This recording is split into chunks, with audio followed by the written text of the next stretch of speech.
La entrevista del Telematutino 11, gente importante a tratar temas importantes. Nos acompaña el doctor Roberto Rosario Márquez, expresidente de la Junta Central Electoral y ya reintegrado al Comité Central del Partido de la Liberación Dominicana. Roberto, es un placer y un honor tenerte en el programa. ¿Cuánto tiempo? Hacía mucho, sí. Hacía mucho. Pero estoy de nuevo aquí a tus órdenes. Sí, yo quiero comenzar aprovechando tu experiencia en la Junta Central Electoral. Después trataremos temas políticos. Con esta novedad de la ley de partidos y de una elección en noviembre, una elección en febrero, una elección en mayo, y si nadie quita que haya una segunda vuelta. Así es. Es decir, que estamos hablando de en menos de 7 meses, casi 4 elecciones para una institución. ¿Tú crees que eso puede haber problemas? ¿Tú crees que eso es manejable? Que ya la Junta cuenta con los recursos humanos para que poder salir ilesa de todos esos procesos. Mira, yo creo que en la Junta Central Electoral hay un equipo de hombres y mujeres capacitados y con suficiente experiencia para afrontar los desafíos que presentan. Porque ha habido continuidad. En sentido general, sí. Hubo muchos cambios ahora en la parte gerencial, sobre todo, en los puestos de mayor nivel administrativo, pero hay toda una estructura nacional que responde a la Junta. Por demás, yo creo que los miembros de la Junta Central Electoral están dedicados a su labor y es un poco difícil porque hay experiencia nueva. Para mí lo más difícil es el tema de las primarias, que es una novedad, pero la parte que tiene que ver con las elecciones de febrero y la elección ya en el mes de mayo, yo no le veo gran complicación porque son elecciones separadas. La primera, la de febrero, es una elección, la primera elección totalmente descentralizada de la Junta Central Electoral, porque las anteriores no eran descentralizadas, porque aunque eran separadas, la congresual y municipal iba junta, y la Junta entonces administraba la congresual, que iba junto con la municipal, y por eso tenía la carga de todo. Ahora cada elección va a ser organizada, va a ser administrada por la Junta del municipio, la municipal. Y lo que se prevé hasta ahora es una boleta o como mucho 2 boletas, si es que se separa la elección de los regidores de la elección del alcalde. Se va el voto preferencial en los regidores. Si se va el voto preferencial, entonces podría ser una boleta o podrían ser 2 como máximo. Y eso es relativamente, yo diría que fácil, no le veo gran complicación a esa elección. Y como te dije, por ejemplo, las elecciones de Baní son de Baní, las elecciones de Puerto Plata son de Puerto Plata, o sea, no, la Junta Central no tiene esa carga por el efecto de descentralización de las elecciones municipales. En relación ya a las elecciones nacionales, también lo que está previsto son 2 boletas o como mucho 3. Una boleta para presidente, una boleta para senador y diputado, aunque hay una corriente que está planteando que sean 2, que sea una para senador y otra para diputado. Pero en el peor de los casos son 3 boletas, o posiblemente sean 2 boletas. Por lo que te digo que no es como la anterior, que fue todo junto, y ya tú sabes las implicaciones que ese tema tiene. Y las primarias sí son es una experiencia nueva, se va a requerir de mucha dedicación, de mucha creatividad por el tipo de experiencia que hay, sobre todo de mucha cooperación y colaboración de los partidos políticos. De mi parte yo deseo lo mejor, lo que más le conviene al país es que la Junta salga bien. Perdón, son muchos candidatos, creo que habla de hasta 5 candidatos por puesto. Sí, pudieran ser más. Y como dije, todo lo que podamos hacer para que la Junta salga bien debemos hacerlo. Roberto, en el caso del PLD, porque ya el PRM decidió que va a ser primaria cerrada, en el PLD todavía no se ha definido si es cerrada o abierta, pero entonces... Está definido. Bueno, a esa parte era que yo iba a decir, ¿cómo la corriente oficial quiere que sea abierta? Pero parece que hay un tema de reglamento, hay un tema de Congreso, hay un tema, parece en el propio reglamento de la Junta Central Electoral de ayer, que aparentemente hay un titular de un periódico que dice que lo refiere al reglamento del partido político. Entonces, ¿Cómo sería eso en el caso del PLD? No, ese tema no está sujeto a reglamentación por parte de la Junta De la Central. Junta, no. Eso es un tema que define la ley. La ley en uno de sus articulados define que las modalidades para la elección de los candidatos a los cargos de elección popular. Y es muy novedoso porque introduce que los candidatos pueden ser electos por primarias abiertas, con padrón universal, por primarias cerradas, con padrón propio, con encuestas. Oye, o sea, ya la encuesta se ya institucionaliza. tú puedes hacer una encuesta y lo que da la encuesta ya es resultado para elegir un candidato. Eso son novedades.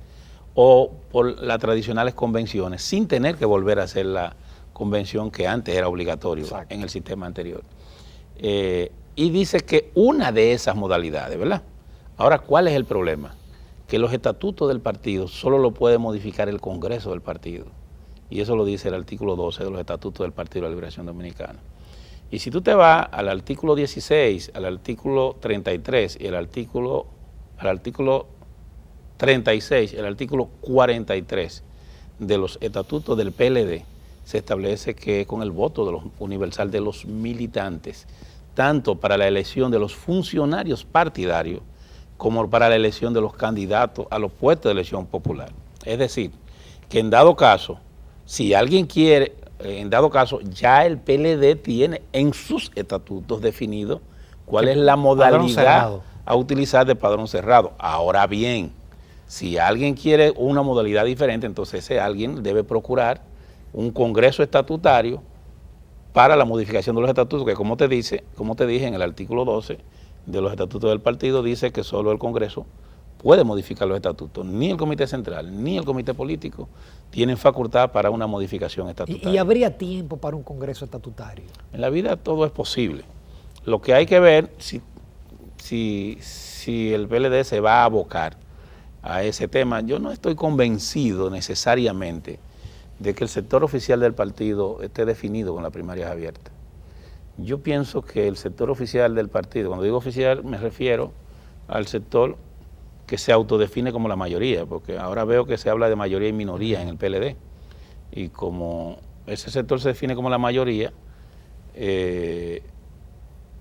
no estoy convencido de que ellos tengan una opción de primarias abiertas, porque yo no creo que les convenga en estos momentos.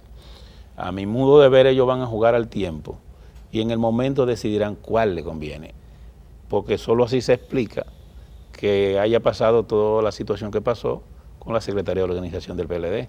Es una forma de tener las dos opciones y manejar. Pero Roberto, ¿y el límite que puso la Junta de 75 días para que los partidos definan qué tipo de primaria?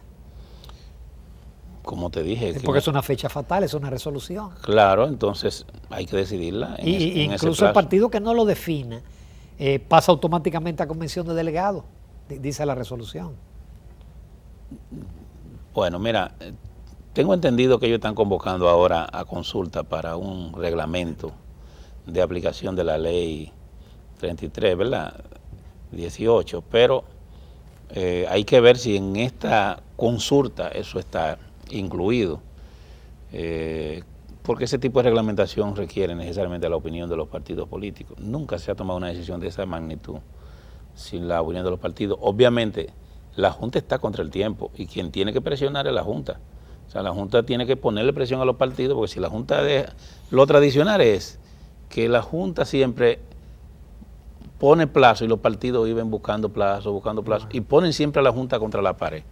Yo creo que la nueva composición de la Junta, o sea, la actual, debe hacer un esfuerzo por tratar que los plazos se cumplan, porque si no los partidos entonces, por su situación particular, ponen en juego la calidad de los procesos electorales. En mi humilde entender, 75 días son suficientes. Para definir la situación. Para definirlo.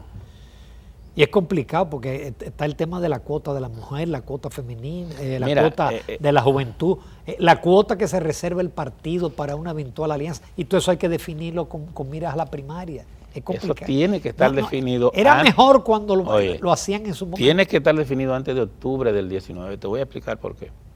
Porque esa ley lo que prevé es que los partidos tienen una reserva de hasta un 20% de las candidaturas, pero debe indicar dónde será O sea, ese 20% a nivel nacional deben indicar dónde será y esos candidatos tienen que ser validados.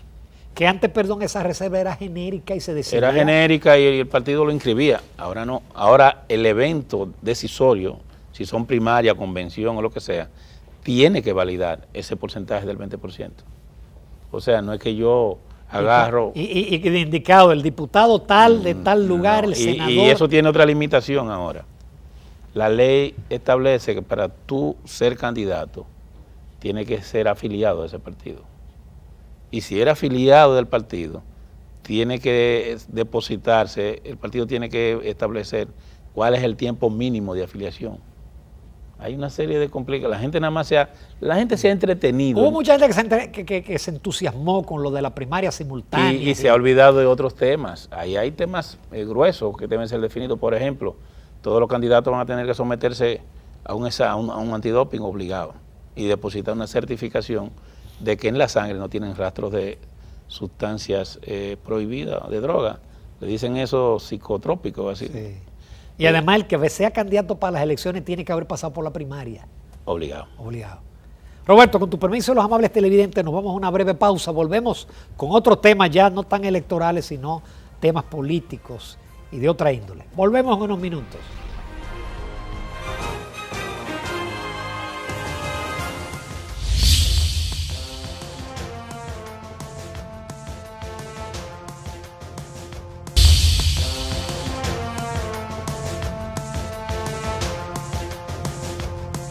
Roberto, antes de entrar en temas políticos del PLD, siempre se dijo que uno de los mejores proyectos era el de la Junta Central Electoral, que fue sometido bajo tu presidencia.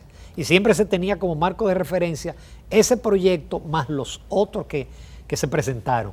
Realmente el producto final en relación a lo que ustedes sometieron, ¿se puede hablar de porcentaje de aplicación? ¿Tú te sientes satisfecho con lo que salió en relación a lo que ustedes sometieron? El proyecto que se aprobó,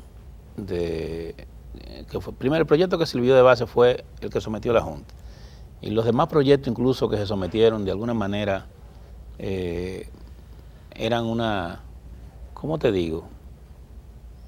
Eran proyectos que iban cónsonos con el que sometió la Junta. Se hicieron variaciones e innovaciones, pero yo estuve revisando y lo aprobado, más del 80% de lo aprobado, fue lo sometido por la Junta Central Electoral. Obviamente el 20% que se introdujo produjo ciertas distorsiones en algunos casos, algunas contradicciones en otros, pero para mí la aprobación de la ley de partido es un paso importante de avance en lo que tiene que ver con el adesentamiento del ejercicio de los derechos civiles y políticos en la República Dominicana. Y yo siempre decía que lo perfecto es enemigo de lo bueno.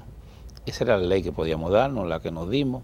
Es lastimoso que no haya sido el resultado de un mayor consenso, pero yo creo que ya lo que hay que implementarla, y hay posibilidad de implementarla. ¿Garantiza el tema del tope al gasto en campaña, la transparencia? Define el tope del gasto en campaña, establece mecanismos de transparencia en los aportes y en el funcionamiento, en el proceso de elección, y obviamente pone a cargo de la Junta Central Electoral todo lo que es la administración del proceso. Sí, ahora la Junta sí tiene el marco, el instrumento. La Junta incluso, ese proyecto va tan lejos que la Junta es quien administra el proceso, la Junta es quien maneja el escrutinio y la Junta es quien proclama los ganadores de la primaria. Es decir que tamaña responsabilidad. Le entrega todo a la Junta. Creo que le dieron una responsabilidad grande. No era lo que nosotros abogábamos. Nosotros abogábamos por un sistema mixto donde la Junta interviniera, pero los partidos conservaran cierto nivel de participación en la administración del proceso. Ahora se lo quitó todo. En el caso de usted era que la Junta supervisara, vamos a decir. Con profundidad. Administrara los procesos, manejara parte del escrutinio, por ejemplo, la proclamación de los ganadores, nosotros entendíamos que tenían que hacerlo las comisiones electorales que formaban los partidos, por ejemplo. Roberto, vamos al Partido de la Liberación Dominicana. Los pronósticos son reservados.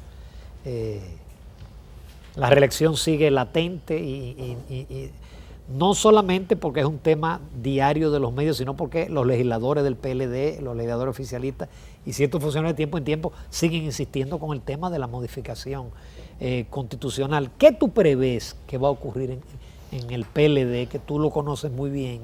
Si se va a dividir y va a permitir salir del poder o se va a unificar, va a haber un acuerdo entre los dos grandes líderes. Mira, yo soy de lo que digo que en este momento las cosas pueden cambiar mañana. El PLD solo pierde del PLD. El PLD sigue siendo el partido de mayor presencia nacional y de mayor influencia en la vida política nacional. El PLD ahora mismo es gobierno y oposición. Es una cosa increíble, pero es gobierno y oposición porque la oposición no hace la tarea.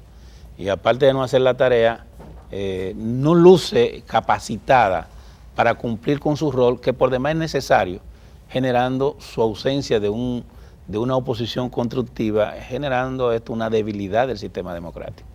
Y eso ha llevado que las diferencias que pudiera haber en el PLD se vean como acciones de oposición que no lo son, pero entonces la población lo percibe así. Y entonces eso posiciona al PLD más allá incluso de donde está. Ahora mismo las encuestas le dan al PLD casi suficiente para irse en primera vuelta, sí, comparado con otros partidos que apenas están rondando el 20 al 22% de la aprobación o de la aceptación de los ciudadanos. Yo creo que en ese sentido, si el PLD se mantiene unido, no hay ninguna posibilidad de que pierda la próxima elección.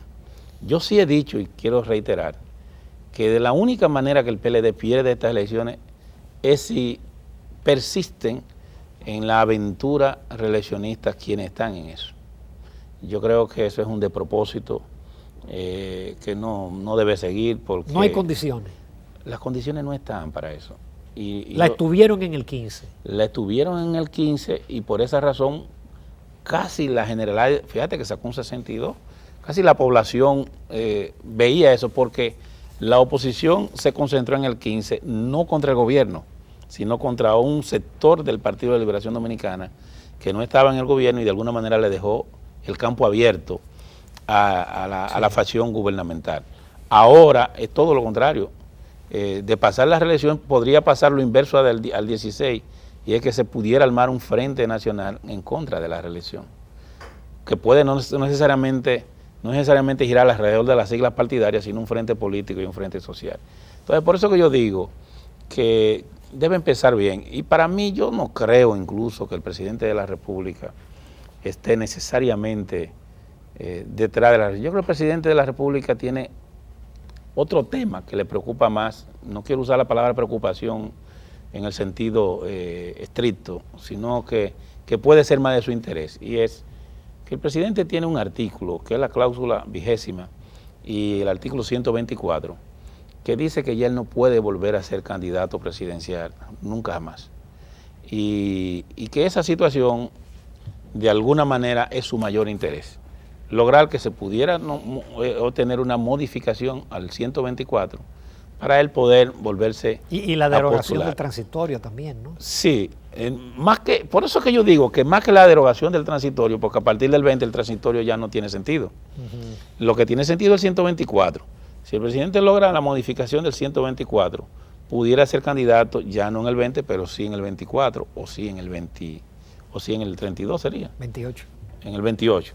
Pero, y yo creo que mucho de lo que está pasando tiene que ver con eso. Porque, por ejemplo, decir que la decisión del Tribunal Constitucional no cierra el debate en lo que tiene que ver con una interpretación de la Constitución de parte del Tribunal Constitucional es sencillamente un ejercicio de gimnasia que no le veo sentido, porque no hay mente juiciosa que pueda sostener. Roberto, pero si no es criterio. Entonces Danilo Medina, el candidato natural va a ser Leonel Fernández. Yo creo que el PLD puede tener... Porque que los demás aspirantes no pasan de un 1 un 2 en las encuestas. Pero yo creo que el candidato que resulte de una primaria abierta o cerrada, para mí es intrascendente el tema. Cualquiera de los dos que se apliquen, el que resulte de ese proceso, de alguna manera está llamado a ser el presidente de la República. Y siempre y cuando en ese proceso no ocurran situaciones como la que ocurrió en el 2008 o como la que ocurrió en el 16.